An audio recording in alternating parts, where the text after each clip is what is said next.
Hello दोस्तों, कैसे हैं आप सब। उम्मीद करता हूँ आप सब अच्छे होंगे, स्वस्थ होंगे, मस्त होंगे। कहानी की दुनिया मोरल स्टोरी में आप सबका बहुत बहुत स्वागत है। दोस्तों, आज आपके लिए बहुत ही अच्छी कहानी लेकर आए हैं। हमारे चैनल को जरूर सब्सक्राइब कर लें। आइए सुनते हैं दोस्तों आज की ये कहानी। एक बूढ़ा सारस किसी नदी के किनारे रहता था। वह सारस इतना बूढ़ा हो चुका था कि उसे अपने लिए पेट भर भोजन भी जुटा पाना मुश्किल हो गया था। मछली उसके अगल बगल से तैर कर निकल जाती, पर वह उसे पकड़ कर खा भी नहीं पा रहा था। इस वजह से वह धीरे धीरे और कमज़ोर हो गया था। एक दिन सारस अपनी लाचारी पर निराश होकर नदी के किनारे बैठा रो रहा था। तभी एक केकड़ा वहां से गुजर रहा था। सारस को रोता देख केकड़े ने उससे रोने की वजह पूछा। तभी अचानक सारस के दिमाग में एक विचार आया। सारस ने ऐसा नाटक किया और बोला, शायद तुम्हें नहीं मालूम इस नदी में रहने वाले प्राणियों पर कैसी परेशानी आने वाली है। केकड़ा ने बोला, मुझे नहीं मालूम कुछ भी, क्या होने वाला है। सारस ने बोला, मुझे एक ज्योतिषी ने बताया है कि जल्द ही इस नदी का पानी सूखने वाला है। इसमें रहने वाले सभी जंतु मारे जाएंगे। यहाँ से कुछ ही दूरी पर एक झील है। बड़े प्राणी जैसे मगर, कछुए व मेढक इत्यादि तो खुद ही चलकर वहाँ पहुँच सकते हैं, लेकिन मुझे मछलियाँ जैसे उन जीवों की चिंता है जो बिना पानी की तो वे मर ही जाएंगे। यही कारण मैं उदास और दुखी हूँ। मैं उनकी सहायता करना चाहता हूँ। यह सुनकर पानी के कुछ और जीवसन रह गए, पर उन्हें खुशी थी कि सारस उनके लिए परेशान है।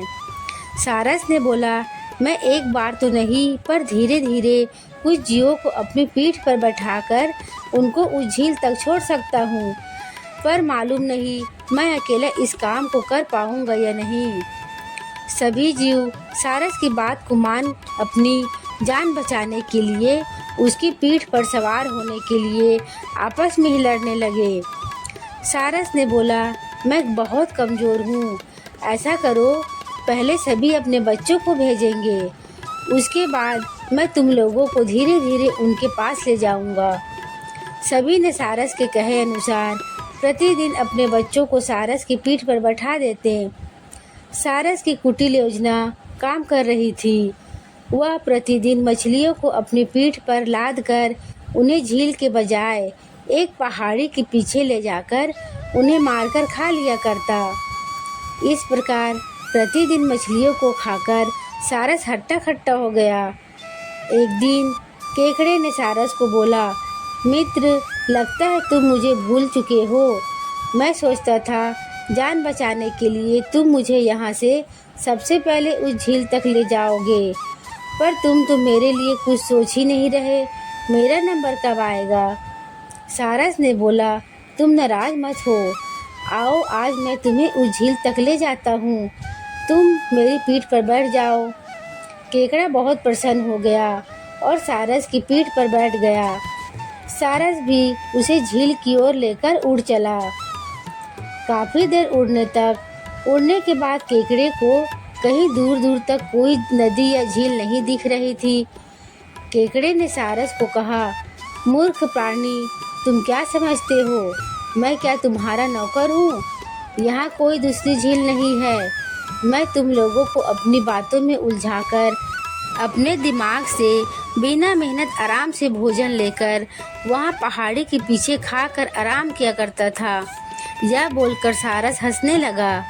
केकड़े ने तभी अपना पंजा सारस के गर्दन पर रखा और उसे नदी वापस लौटने को कहा, नहीं तो वह सारस का गर्दन तोड़ देगा।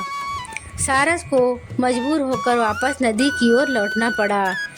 नदी के किनारे पहुंचते ही केकड़ा सारस की पीठ से कूदकर पानी में भाग गया और सभी प्राणियों को केकड़े ने सारस की असलियत बताई। सभी यह बात सुनकर सारस पर गुस्सा कर रहे थे।